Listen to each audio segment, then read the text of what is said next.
All right, welcome to your personalized deep dive.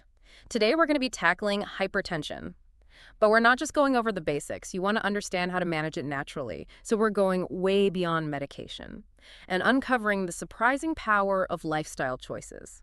Think of this deep dive as your guide to taking control of your blood pressure and your health.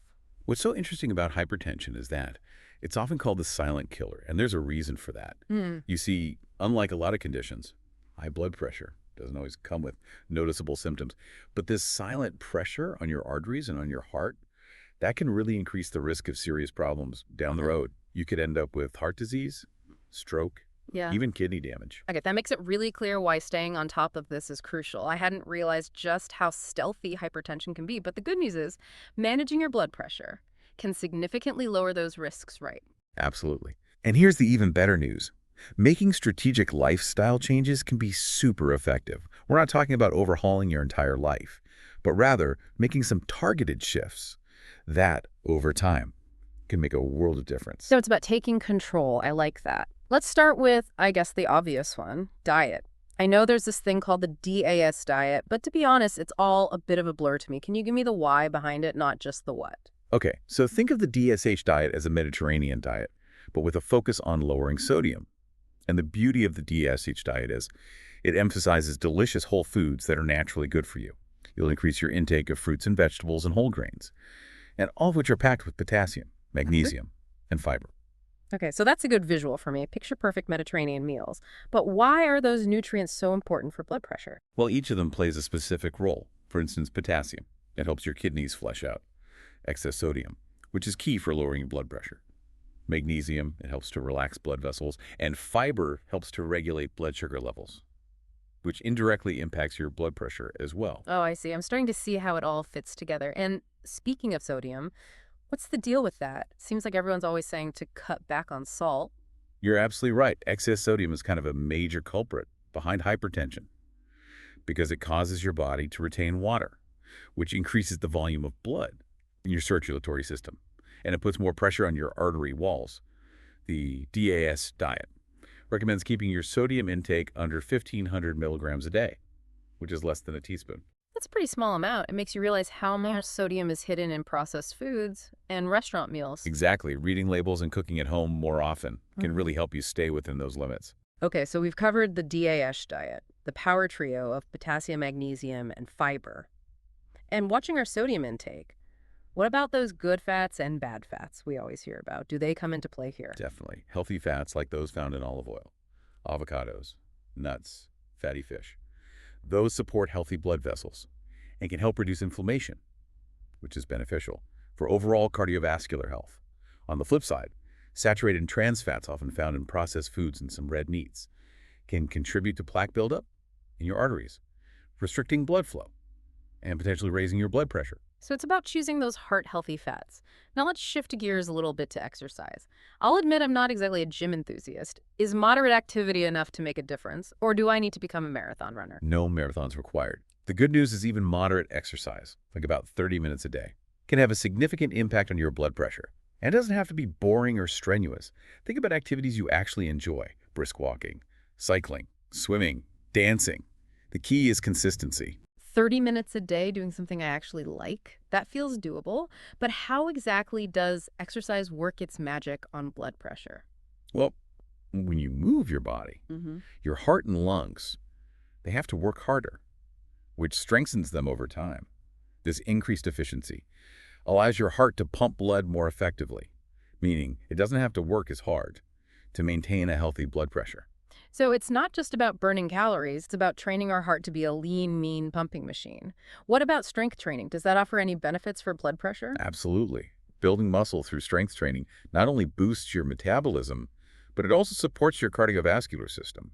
Plus, who doesn't love feeling a little stronger and more energized? Okay, so we've covered diet and exercise, two big pillars of a healthy lifestyle. But let's talk about something that I think we all struggle with: stress. I know mine tends to spike when deadlines are looming, or life throws curveballs. How does stress factor into the hypertension equation? It's a huge factor. When you're stressed, your body releases hormones like adrenaline and cortisol, which cause your heart to beat faster and your blood vessels to constrict, temporarily raising your blood pressure. And if this happens chronically, it can lead to long-term problems. So it's not just a fleeting feeling, it's actually causing these physiological changes. What are some effective ways to combat stress and keep those hormones in check? There are so many great techniques out there. Mind-body practices like meditation, yoga, and deep breathing exercises are incredibly effective at calming the nervous system and lowering stress hormones. Even a few minutes a day can make a world of difference. I've heard a lot about mindfulness meditation. Is that similar to traditional meditation? Mindfulness encourages you to focus on the present moment without judgment, allowing you to observe your thoughts and feelings without getting swept away by them. It's a powerful tool for managing stress, anxiety, and even chronic pain. That sounds incredibly calming. Are there any other mind-body practices we should explore? Yoga is a fantastic option. It combines physical postures with breathing exercises and meditation, creating kind of this trifecta for reducing stress and lowering your blood pressure. Okay, so we've got meditation, we've got yoga, we've got deep breathing. Anything else we can add to our stress-busting toolkit? Don't underestimate the power of good old-fashioned time management, setting realistic goals, prioritizing tasks, and learning to say no to commitments that drain your energy can significantly reduce your daily stress levels. Those are all great tips. It's about finding that sweet spot between productivity and self-care. Now, I'm curious about something. That's always a bit of a debate. Caffeine and alcohol, how do those affect blood pressure? That's a great question. Both caffeine and alcohol can have a noticeable impact, but the effects are a bit nuanced. Okay, let's unpack that nuance. Starting with caffeine, I know it gives you that boost, but is it bad for blood pressure?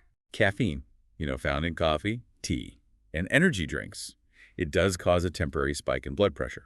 Well, this isn't typically a problem for healthy individuals, people who are sensitive to caffeine or have existing hypertension. They may want to moderate their intake. So it's about knowing your limits and listening to your body. What about alcohol? I've heard that a glass of red wine can actually be heart healthy. There's some truth to that, but it's all about moderation. While a small amount of alcohol might offer some slight cardiovascular benefits, excessive intake can definitely raise blood pressure and increase your risk of heart problems. Makes sense. So the key takeaway here is moderation for both caffeine and alcohol. Now let's talk about something that's undeniably harmful, smoking. Absolutely. Smoking is a major no-no. For anyone concerned about their blood pressure, even a single cigarette causes an immediate increase in blood pressure and heart rate. And over time, smoking damages your blood vessels, making them less flexible and more prone to plaque buildup. So quitting smoking is a no-brainer for improving heart health and lowering blood pressure. 100%. Quitting is one of the single best things you can do for your cardiovascular health.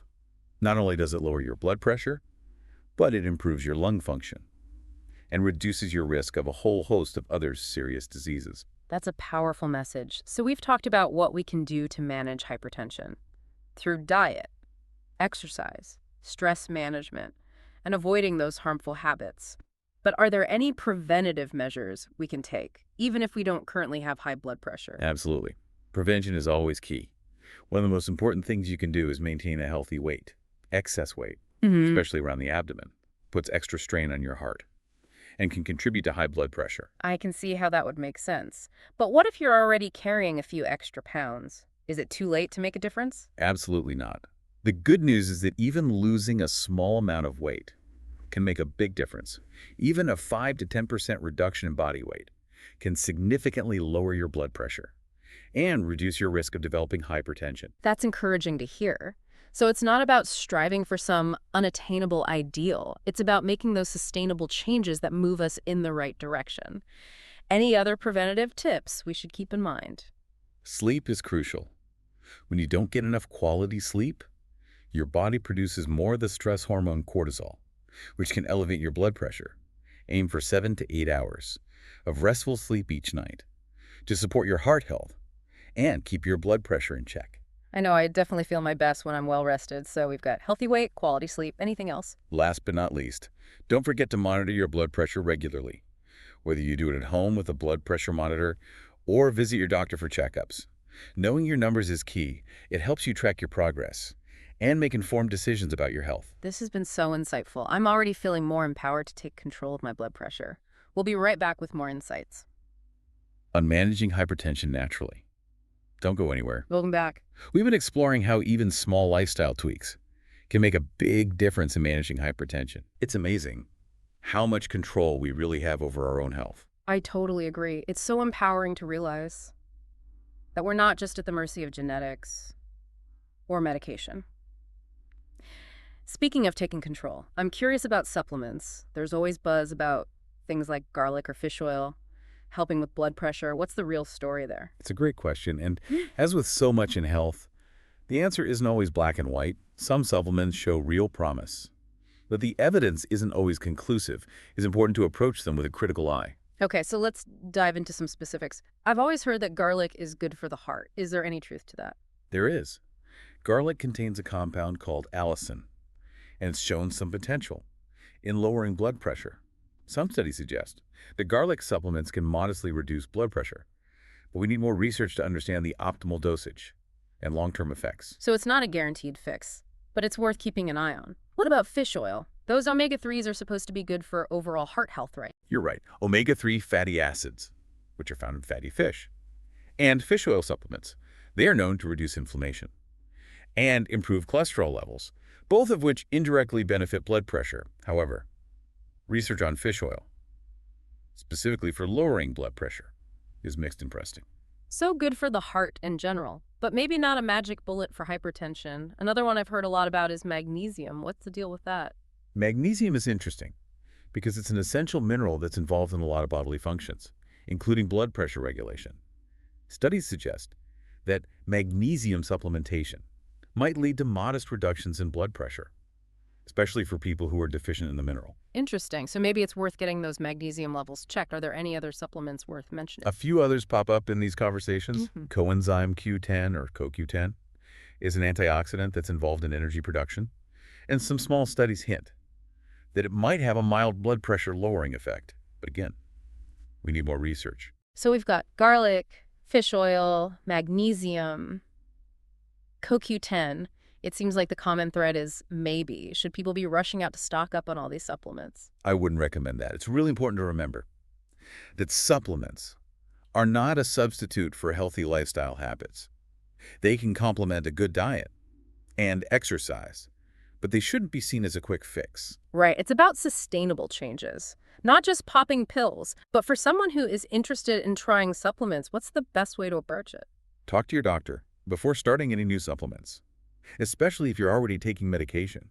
They can help determine if supplements are right for you, advise on safe dosages, and watch for any potential interactions. That's great advice. Always best to have that conversation with your healthcare provider. Now let's shift gears to something I hadn't even considered before.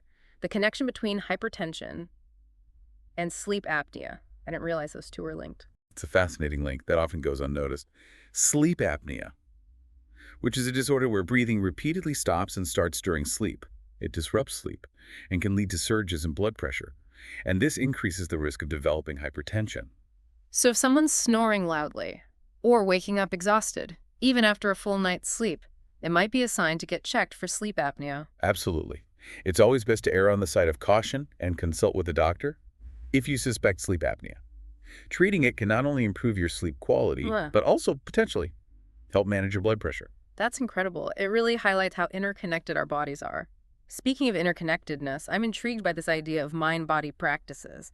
What exactly does that mean, and how do they fit into the picture? Mind-body practices. They focus on the interplay between our thoughts, our feelings, and our physical sensations. And they can be remarkably effective for reducing stress, improving mood, and yes, even lowering blood pressure. I'm starting to see a theme here. Stress really seems to be at the root of so many health issues. What are some examples of these mind-body practices? We've already touched on meditation and yoga, both fantastic examples. But there are many others, like Tai Chi, Qigong, and even guided imagery, where you use your imagination to create relaxing scenes in your mind. Guided imagery sounds like a mental vacation. Sign me up. I'm drawn to the idea that these practices are accessible to almost anyone. Exactly. You don't need any special equipment. Yeah. Or training. You can find guided meditations, yoga classes, Tai Chi instruction online or in your community. It's about finding what resonates with you and incorporating it into your life. I love that. Speaking of incorporating things into our daily life, let's talk about work-life balance. It's something that so many people struggle with, and I can only imagine it takes a toll on our blood pressure. You're absolutely right. Work-life balance is crucial for managing stress, which we've seen is directly linked to blood pressure. When we're constantly stressed and overwhelmed, our bodies pump out those hormones. That can raise our blood pressure. So finding ways to de-stress and unwind after a long day is essential for keeping our blood pressure in check. Any tips on how to actually achieve that elusive work-life balance? Well, setting boundaries is key. Learn to say no to commitments that drain your energy and add unnecessary stress to your life. Make time for activities you enjoy, whether it's spending time with loved ones, reading, listening to music, or taking a walk in nature. Those are great reminders. It's about prioritizing well-being and finding those pockets of joy throughout the day. Now let's circle back to something we touched on earlier, the importance of monitoring your blood pressure. You mentioned home blood pressure monitors. Are those generally accurate? They are. Home blood pressure monitors are readily available, Yeah. easy to use. Taking your blood pressure at home can actually be more accurate than at the doctor's office for some people, because they might experience white coat hypertension, which is basically a spike in blood pressure due to anxiety about being at the doctor's office. That makes sense. So home monitoring is a valuable tool, but it's not a replacement for those regular checkups, right? Exactly. Home monitoring helps you stay on top of your blood pressure, but it's not a substitute for professional medical care. Your doctor can help interpret your readings, adjust your treatment plan if needed, and monitor for any other potential health concerns. It's all about working together with your healthcare provider to make the best decisions for your health. Now let's talk about something that often gets overlooked, but can play a big role in managing hypertension: social support. Ah, yes. Social connection is so essential for well-being, and studies show that people with strong social support networks tend to have lower blood pressure than those who are more isolated. So spending time with loved ones, nurturing friendships, feeling connected to our community can actually benefit heart health. Precisely. Social interaction releases endorphins, which have mood-boosting Yeah. and stress-reducing effects. And when we feel connected and supported, we're less likely to experience chronic stress, which, as we know, Yeah. can contribute to high blood pressure. It's a beautiful reminder that our emotional well-being is just as important as our physical health. As we wrap up this segment, I'm struck by the idea of taking a holistic approach to managing hypertension. Yes, that's key. There's no one-size-fits-all solution. What works for one person might not work for another. It's about finding the right combination of lifestyle changes that fit your individual needs and preferences. That's an empowering message. It puts us in the driver's seat. We'll be back in a moment with some final thoughts and actionable steps for managing your blood pressure naturally. Stay tuned. Welcome back to the Deep Dive. We've been exploring natural approaches to managing hypertension, and it's been quite a journey. From diet and exercise to stress management and social connections, it's clear that we have more power over our blood pressure than we often realize. I completely agree. And as we wrap up this deep dive, I want to touch on one more exciting area: the growing field of personalized medicine. Personalized medicine, that sounds incredibly cutting edge. How does it relate to hypertension? Well, imagine having a treatment plan that's tailor-made just for you, based on your unique genetic makeup and lifestyle. In the context of hypertension, personalized medicine could involve identifying specific genes that might make you more susceptible to high blood pressure, or even determining which medications would be most effective for you, based on your biochemistry. Wow, that's like having a customized roadmap for managing your health. Are there any specific examples of how personalized medicine is already being used for hypertension? Absolutely. Researchers are developing genetic tests that can pinpoint individuals who are at a higher risk for developing hypertension, or who might respond better to certain medications or lifestyle interventions. It's all about moving away from a one-size-fits-all approach and embracing a more personalized and targeted strategy. That's incredibly promising. It feels like we're on the cusp of a whole new era of healthcare. As we wrap up this deep dive, let's bring it all together and empower our listener to take action. What are the key takeaways they should remember? First and foremost, hypertension is manageable. You have more control than you think. Even small changes to your lifestyle can have a ripple effect on your blood pressure. Absolutely. Start with the fundamentals: a heart-healthy diet, regular exercise, stress management techniques, and of course, kicking those harmful habits like smoking. Don't underestimate the importance of quality sleep and nurturing those social connections. They're essential for overall well-being, and they have a surprising impact on blood pressure. And if supplements pique your interest, remember to chat with your doctor before adding them to your routine. Looking ahead, personalized medicine holds incredible potential for even more tailored approaches to managing hypertension in the future. It's truly an exciting time to be proactive about our health. So as we close out this deep dive, I have one final question for you, dear listener. Now that you've learned so much about hypertension and how much power you have to manage it naturally, what one small change will you commit to trying this week? It could be something as simple as adding an extra serving of vegetables to your plate, taking a 10-minute walk during your lunch break, or trying a 5-minute guided meditation before bed. Remember, every step you take towards a healthier lifestyle is a victory. It's all about progress, not perfection. And remember, we're here to support you on your journey to better health. That's all for this deep dive. Thanks for joining us. We'll see you next time for another fascinating exploration into the world of knowledge.